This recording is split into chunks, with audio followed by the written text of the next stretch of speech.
Buenos días, amigos de la prensa, de verdad sean bienvenidos a esta nuestra arranque de festival. It's a great pleasure to begin with our great honoree of this 2015 edition. It's, as you know, we've been following the cinema of Jean-Marc Vallee ever since I actually took charge of the festival 2 years ago. We closed the festival with Dallas Buyers Club. We premiered last year Wild. And it was only obvious that the place for demolition to land was Los Cabos. It's such a privilege. You experienced quite a night yesterday, Jean-Marc. Yeah, an emotional night. That was beautiful. And thank you again for this honor, this tribute. And it touched me. The video, the montage that you did also was a beautiful moment. Very emotional to see all these excerpts, all these clips, and with some of what I said through the years and of what I'm doing. So that was an emotional moment. You almost made me cry. Almost. I believe that actually it was even more moving. Jared Leto's words were particularly profound, I think, deep and very. He really likes you, my friend, and why not? You have a very special way of directing actors, particularly male actors. I mean, we see it with Jake Gyllenhaal and with Matthew McConaughey and Jared Leto. Tell us a little bit more. What is your relationship or your approach with this type of personalities that are amazing on the screen, but I guess they require a whole training and everything, a particular approach from your side. Well, that's a question I'm often asked, and as for Jared, I didn't direct a male actor there. It was different, because Jared didn't show up as Jared from the very first time I met with him on Skype. He had a dress, he had a wig, he was putting on lipstick, and he was hitting on me. He was, and I thought it was a joke, and after 2 minutes he would stop, and for 20 minutes he did. And I thought the guy was crazy, but he was doing something very good. So he managed to seduce the director, not the man, but and it worked out. As for the how I work with them, there's first it always starts with great material, and then when you get emotional and you read a script, no acting has been done yet, and therefore and you start and you're being emotional and you laugh and you go through some different level of emotions. So I react to this kind of material, and the actors do too. So when I get on the set with them, we have an understanding, and we know that we have to be faithful to what was there on the page. And my job is to just bring them down, because there's actors have a tendency to overact sometimes, because that's the nature of acting. You just go out there, you say action, and then they do it. And often, they think they're right there at the right level, and it's a little hot. So I just go, let's do it again, let's try it, a little less is more. The funny thing about Jared and Matthew McConaughey on Dallas Buyers Club is that they were always there, because their characters were over the top. They were very special characters, and so I got scared the first day of shooting, and the second day of shooting, Matthew was always in movement with his cigarette, his hat, his spitting. The guy is sick, he's coughing, and I'm like receiving this as an audience for the first time. The directors and the crew were the first audience, so I'm like, oh my God, I don't know where to look. There's too many movement, there's too many stuff. And then Jared comes in, and he's like, playing with his finger up like this, and he's walking like, and it's so huge. And I go, I'm gonna laugh at you and at him. And then I thought I was gonna make this is a professional suicide. This is gonna be my last film with these two clowns. So guys, can we really? Yeah, well, so, and they tried, and they just couldn't do it. And I was going back to them and asking for the first week, and they were just. And Matthew was telling me, you know, Texas is movement, Jean-Marc. You know, sometimes, you know, more is more, and since I was asking for less is more. But after a few days, the DP, Yves Belanger, and myself, we got, you know, we went, let's go back. Finding the right distance with these two actors was to try to find distance. The right distance was the key thing. And since I got scared, and I was saying with the DP, we moved back with the camera because we're almost 95% of the time we're shooting with a 35mm lens. We hardly changed the lens. You look at Dallas, Wild, Demolition, it's our lens. We just love the 35mm. It allows us to see the set, have the perfect distance with the actor, and we just move in or we move back. So the first week of Dallas Buyers Club, we went back. I don't want to see these guys too close. They're so big. Let's move back. And then we realized that with the right distance, with wider shots, it felt better. And also we could see the sets more. And this Dallas Buyers Club motel was quite a piece.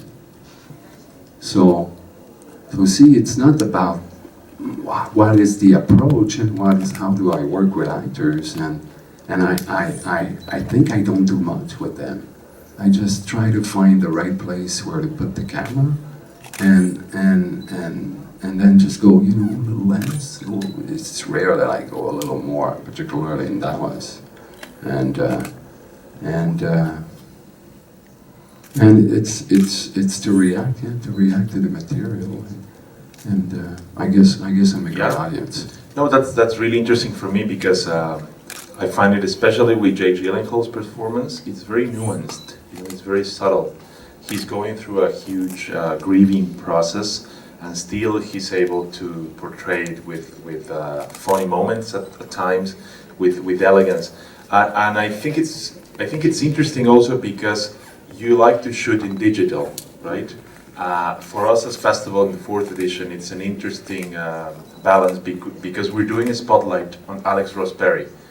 He's 31, he has 4 films, and the guy is only shooting in celluloid, you know, 35mm. So, and I agree that it depends on the approach you want to take on the set. For you, shooting in digital, I guess it allows you to move more organically with the performances, right? I mean, and you're not restrained to 1, 2, or 3 shots and let's end it. You have, as you were explaining, I guess you have a more, you can react better, as you said, as a director, where to put the camera, when to tone it down or tone it up. Tell us more a little bit more about this, your decision to keep shooting in digital. Yeah, well, you said it, and it's about.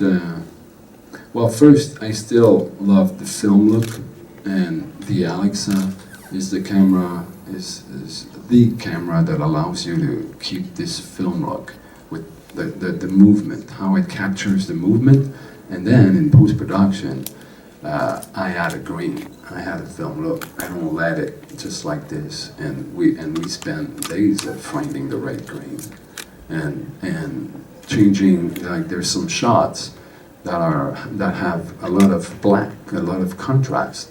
The green will be different because it reacts differently in the dark and with the blacks than it reacts with the overexposed or where it's white.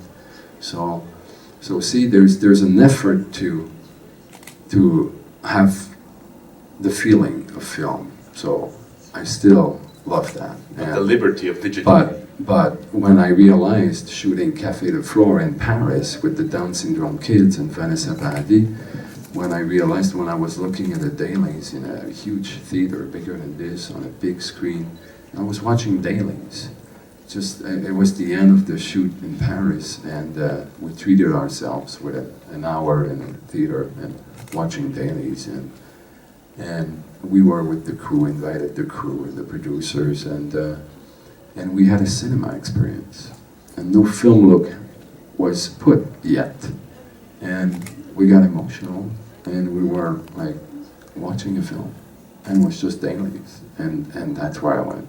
That's it. I'm done with film. Of course. And because changing, yeah, it's heavy. Film being on a set is heavy. There's a lot of people. If I can light it up, I'm gonna do it. And yet the Alexa allows that. And you shoot for 15 minutes on a hard drive with a hard drive, and even more if you have a bigger hard drive, and I like to shoot also available light with the Alexa. This camera is so sensitive; it allows you to shoot with very special conditions where there's not a lot of light. And the DP that I worked with is becoming an expert with these conditions, controlling the Alexa, and we like to shoot with an absence of depth of field. We try to shoot out between 1.2 to 2, and so there's the focus is limited. Of course, the focus bar is on the films we've made is always having a heart attack trying to Of course, poor guy. Because also we're not blocking. We're shooting the rehearsal. We're trying stuff. Since there's no spots and it's available light, I'm asking the crew to get out so I can shoot 360 degrees, and that creates a space of freedom where the actors just feel like they're free. They don't have to walk towards some heat that is coming from a cinema spot, and therefore they're aware of it. And when you're an actor and you feel the heat of a spot, you look for it. Because it's your shot and you want to be lit. So if they don't have that, they suddenly react to the environment differently. And the difference is, it's like in life, it's not like on a set. So it puts them in a spirit where it looks like what we're doing in life. It looks like, there's no difference, and it becomes sometimes capturing more than blocking and performing. And in Wild, I asked Reese not to prepare at all, so she couldn't, set up a tent properly. And when we shot that, it was totally like a documentary. And there was no spot, and there was no rehearsal. Here's the tent. All right, ready? Action. And we shot for 30 minutes. And she tried to set up the tent, and she was cursing and bitching, and she didn't manage to do it. Then we helped her out. She said she could last year. We helped a little bit. This is okay. So let's do the final now, where you're gonna go there. But see, and we were just moving around, capturing different shots, and it was cut with time lapses, with some time cuts. So and it was the same on Dallas, and even on Demolition. Where there's some scenes and moments where we're just exploring, and it becomes almost more capturing, and they're ad-libbing and finding stuff. It definitely feels like that. Your films had a raw feeling, It feels like a documentary many times. But now that you mention Café de Flore, a film that we're playing as part of your retrospective, there are elements of spirituality in your films, I believe, many times, but they are not religious necessarily. It happens in Wild in a way. I think she goes through a spiritual journey. It happens in Demolition as well, I believe, and in many of your films. What is your approach on that? I mean, I think Crazy is the best example in a way. Tell us a little bit more of what is your angle through this subject. Yeah, I like to have some sort of mystical element where there's something magical, there's something mystical, there's something that is hard to explain, there's a force. And I like to have that in the stories that I tell. And starting with Crazy, the connection between the mother and the son is a very special connection where they can almost, communicate with telepathy, and in Café there's a connection between two stories that is linked by a song through the years, different continent, different countries, different time zone. Yet the stories are linked. I mean, it's a medium that allows that, where, and I like that when I watch films from other filmmakers where there's this magic, this mystical quality, and it makes me want to get out of reality and explore and give a little bit of surreal, explore the surrealism. Because we know about surrealism. Yes. Believe me, we live in it every day. Speaking of demolition, there's a specific line that I really am obsessed about, because you were able to summarize the whole act of grieving, and a beautiful metaphor when he's fixing or actually destroying the refrigerator. If you want to fix something, you have to take everything apart and figure out what's important, which is actually what he's going through. It almost feels like you are enhancing how any act of creation comes from chaos before, and I actually believe it's beautiful. Tell us a little bit more about this approach, and also I would love to know, our accredited press, the relevance of demolition being in Los Cabos, because it hasn't been shown other than Toronto, and we feel so privileged as an audience, as a festival, as a whole town, for the generosity from your side. You're welcome. Happy to be here, and it's true. It's the second time the film has been shown, and we have to give credit to the brain behind Demolition, who's Brian Sipe, the screenwriter. So this line that you quote is from Brian.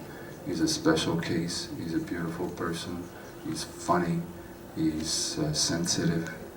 He's a touching guy, and he just wrote to my humble opinion, he just wrote a masterpiece, and I just couldn't not see myself not direct this film, and I say it often: choosing your film is choosing your lifestyle.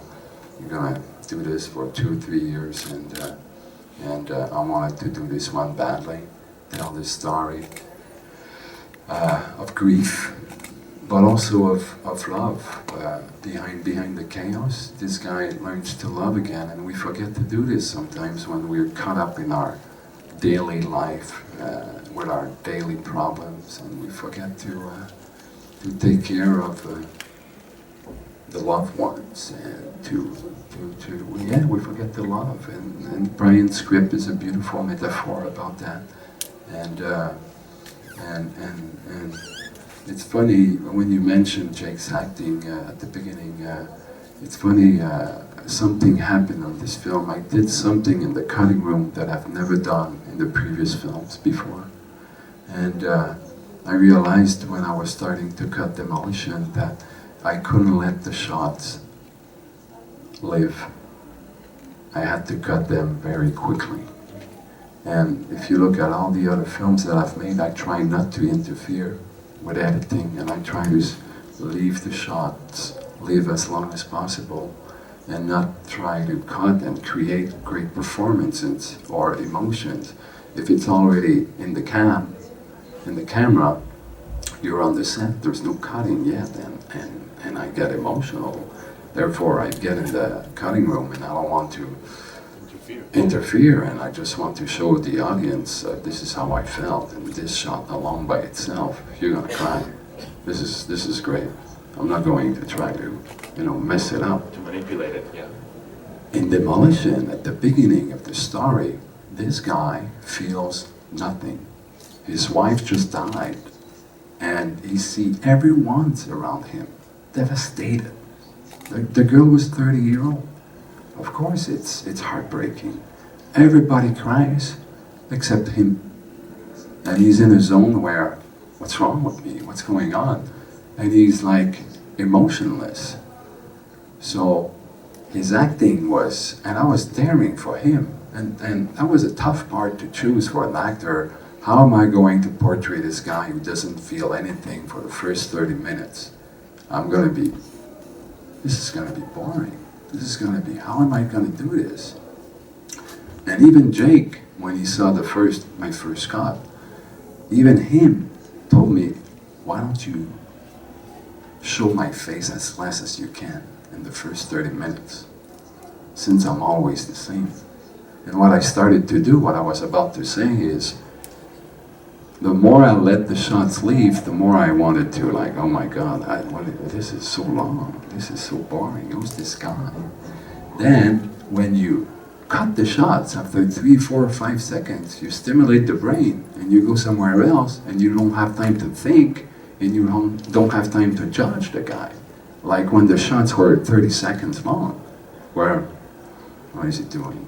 How come he's standing there and does nothing? Dude, your wife just died, do something. So if you don't have time to think and judge, what can do that? But a cutting, that cut. So I cut this film like an action film, and it's a character-driven film, but it cuts every 3, 4 seconds. And then the brains, and then you go, oh, and then you go there. And then it slows down when he starts to meet with this woman that is another lost soul, like him. And the beauty of Brian's script again is that these two lost souls find each other, and without even wanting it or realizing it, they're going to help each other out to find their truth and find their thing, that will bring back to life. That's really, really interesting. As you know, last year we had Reese Witherspoon here. She was praising about you, that she loves you so much.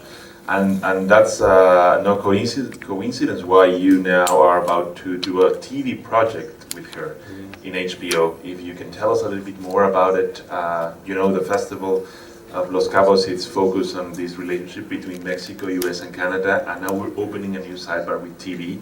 So we're really interesting as a festival and as an audience about filmmakers transitioning, migrating, which is just not, maybe it's a different type of narrative, but at the end is the same type of it's telling storytelling, once again, just in a different length, maybe. Tell us about it. True. Yeah, well, she sent, with her partner, Bruna Papandrea, we sent those scripts from David E. Kinley, based on the novel of named Big Little Lies, and I read the scripts and the first 3, and I liked the girl so much, and I had such a great time also with her, and great experience that I went, all right, let's try to do this. TV is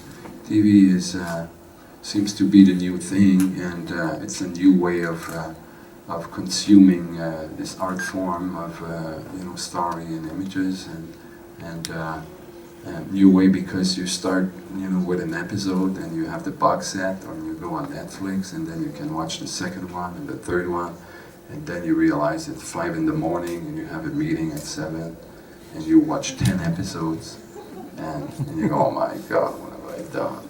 Again.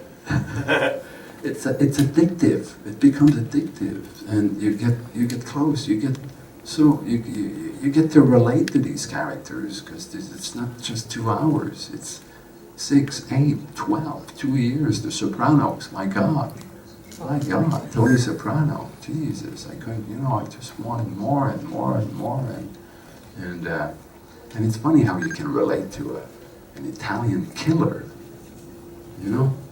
He kills people. He has a different way of seeing life, and he kills people. And yet you want to see the guy, you want to embrace, and you're scared if, people want to harm him. And so So I wanted to try this, and it is. I'm approaching this just like I'm shooting a feature film. I'm directing just the first 2 episodes, and I'll be back for the last one. And it's the female characters are so strong, are so powerful, are so interesting, and no wonder it's coming from Reese. You know, Reese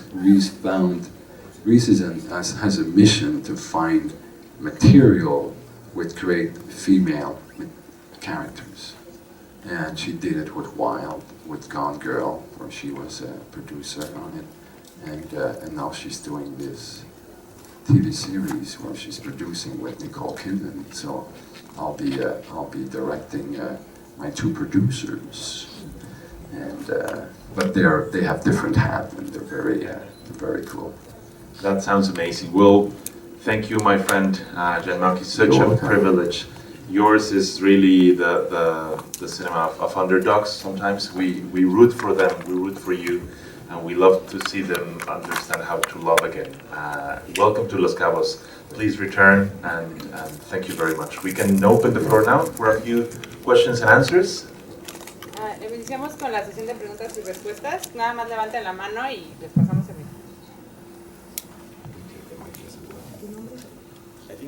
My name is Guillermo Rufo. I come from Channel 8, from La Paz and Los Cabos Government Station Network. One question for you, Mr. Marc. Do you think your next films, you're going to be the writer of them, or you want to choose like your talented writers to direct the movie, or write it yourself? I have 2 scripts that I've written just after Café de Flore that I've written in French. They're not ready to be produced nor to be directed. So yes, some of the projects that I will direct in the future will be scripts of mine, and also I'm attached to two other projects where I'm not the screenwriter.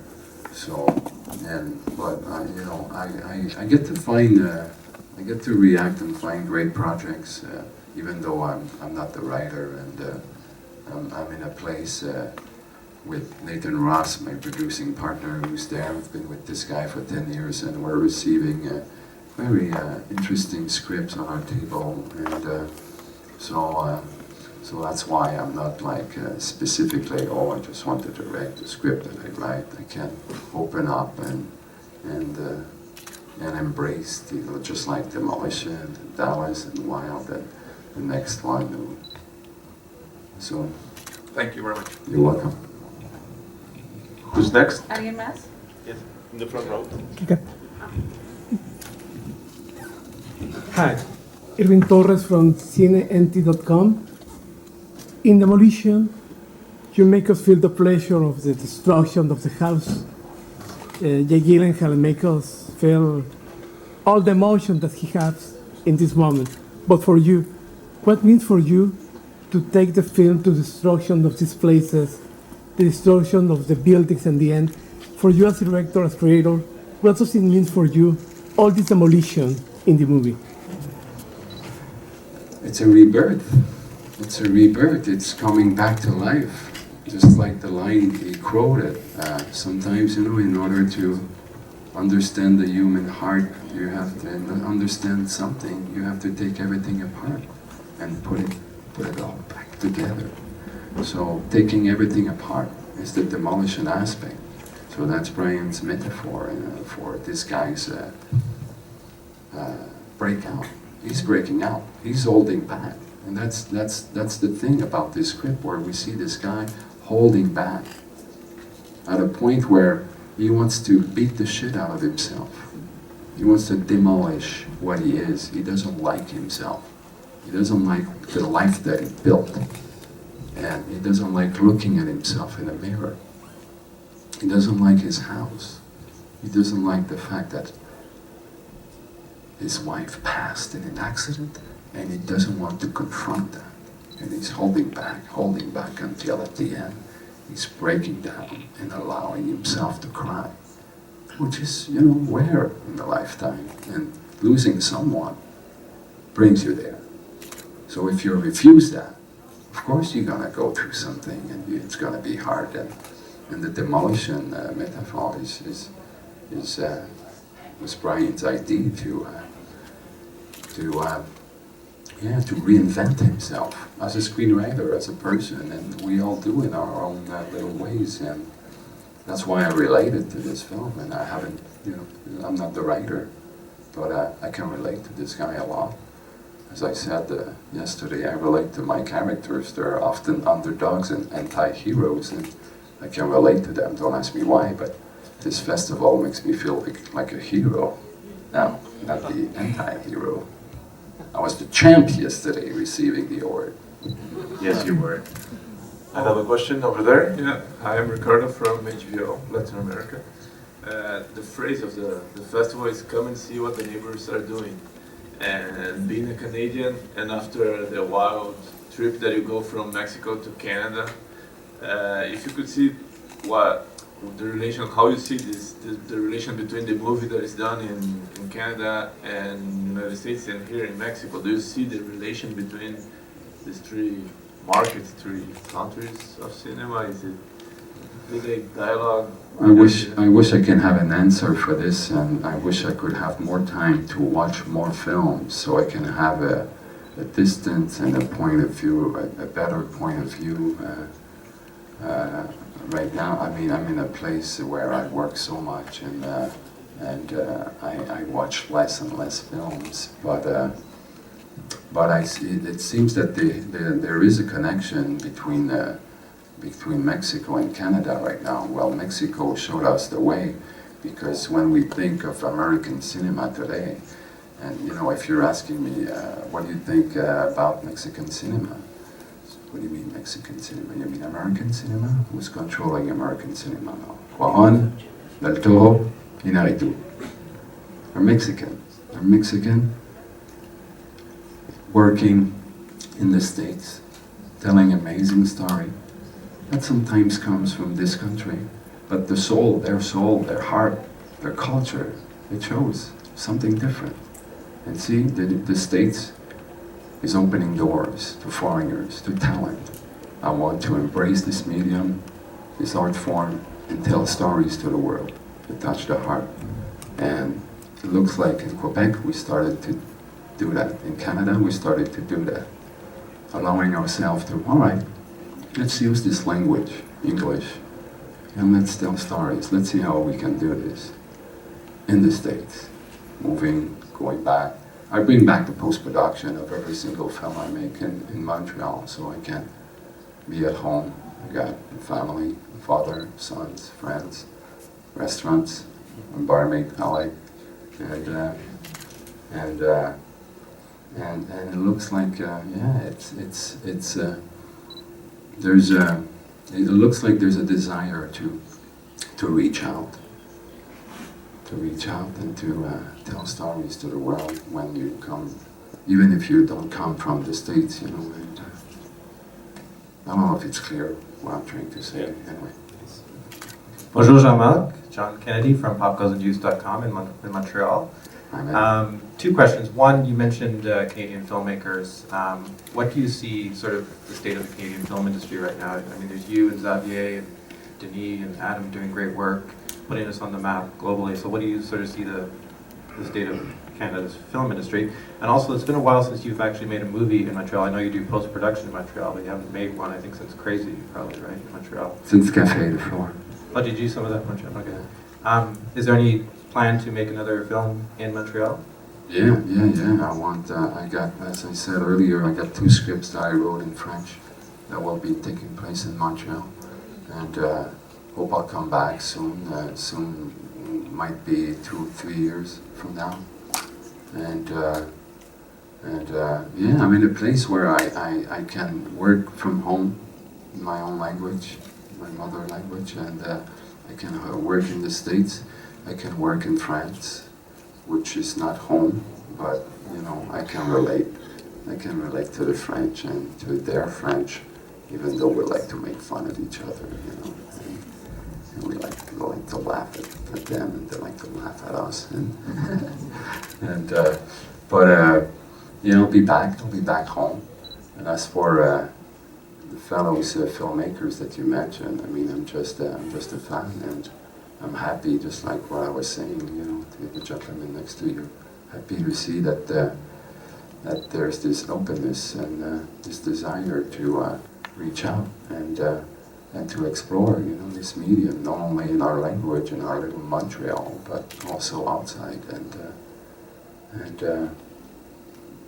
yeah. Hi, Salvador Giortason in the W Radio. Your movies are about forgiveness and redemption. Making films is for you the way you find forgiveness and redemption for yourself? Maybe. Redemption, forgiveness. Maybe. But maybe, I wonder if it's not more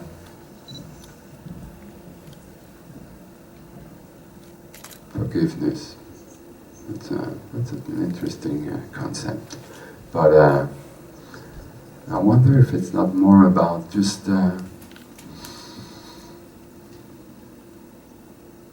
finding the light and finding the truth. And in order to, these characters, what they go through, you know, and they have suffered. And when you went through this, and when you went through this and you had a hard time, you try to get out of it, and you try to find ways. So I can relate to that. And I guess I'm using films and this medium to help me out in a way, because with the distance and looking back at what I've done, I mean, I don't have a clear point of view and a clear, you know, I didn't analyze myself and go, oh, this is what I'm doing, and this is my take. I'm not sure about that. It's one film at a time, but yet then you get 52. You start to make tribute on you, and you go, all right, I'm at this age. And then you look back, and then you go, yeah, all right, yeah, it's true. It seems that there's a link there, and there, and there. So I guess I've been repeating something, a pattern. I've been trying to say something, maybe, behind these stories that I'm trying to tell. And, but I'm aiming one film at a time. It's always, the mission is to tell a story and not to say something. But then when you take the whole package, I guess it says something. And what it says, that I'm not clear about. But it looks like there's a pattern and there's a thing about, you know, these characters that are going through hard times to try to get out of there. And forgiveness, redemption, yeah, all right, maybe. But yeah, I like to see myself as someone who's just taking it easy and simple, and not, you know, I don't want to complicate my life and how I try to be happy and making these films and finding these stories, yeah, make me happy. Hello, Fernanda from Los Cabos Tourism Board. And talking a little bit about Mexico, is this the first time you come to Cabo? What was your impression about Cabo? It's my first time I come in your wonderful country. I wonder how come I haven't done it before, and it's my first time in Cabos, and it was quite a shock yesterday when they took me to the hotel. I'm at Pedregal. I mean, come on, this is paradise. Now I have to go back and work as I'm over there, and people are so welcoming, and just hearing the way you talk in Spanish, there's a music to it. There's something so beautiful and so welcoming and warm and distribute. So I'm just going to be a sucker right now and just say, you know, I'm embracing and enjoying every second of it. even this press conference with all these faces. We have time for just one question. Solo tenemos tiempo para una pregunta más. Ajá. Ok, bonjour, Jean-Marc, et bienvenue ici. Merci. Okay. Sorry, Marcel Navarre, in English. Marcel Navarre, the CineNT.com. And I had a question for you, very French question. First of all, do you have any project in France down the line? And I don't know if it is a projection of mine, or can I see like some kind of touch of Truffaut and Godard in your filmmaking? Truffaut and Godard in my filmmaking? Maybe in the Nouvelle Vague way of shooting handheld, available light, and just, it's rough, I'm not trying to put style there. And I'm trying with the DP and the crew and everyone and the actors, we're trying to be faithful to the material and not showing off. And I know shooting this way creates a style, but we're not putting it up there, it's, we're not trying to create like a look or, with colors or with a certain way of framing. We're just trying to capture and to be, to tell the story and capture these actors and be emotional when it's time to be. But I guess it's Truffaut, Godard, and also I can say a lot of John Cassavetes, who was working this way, particularly when you're not blocking, like I do. I shoot the rehearsals, so the actors arrive, all right, what do we do, Jean-Marc? Where do we go? What's the first shot? Let's find out. I'm going to start with the camera there. Okay, where do we go? Let's find out. Use the space. You tell me where you go. Sometimes, okay, why don't you go there? But there's no mark. We don't put tapes, and they can. So that certainly is something that could look like a little bit Nouvelle Vague, Cassavetes, and other, even Soderbergh, and Scorsese sometimes. And did I answer? Was there another? Oh yeah, you're right. Yes, I do have a project in France with Quad Company, production company, and started to write the script with Tonino Benacquista. And it's a little bit on the ice right now, since I'm busy with what's going on, but can't wait to come back there.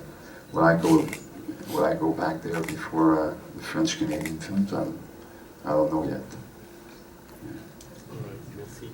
Well, thank you very much to our members of the press, and thank you once again, Jean. Thank you for being here. Truly honored.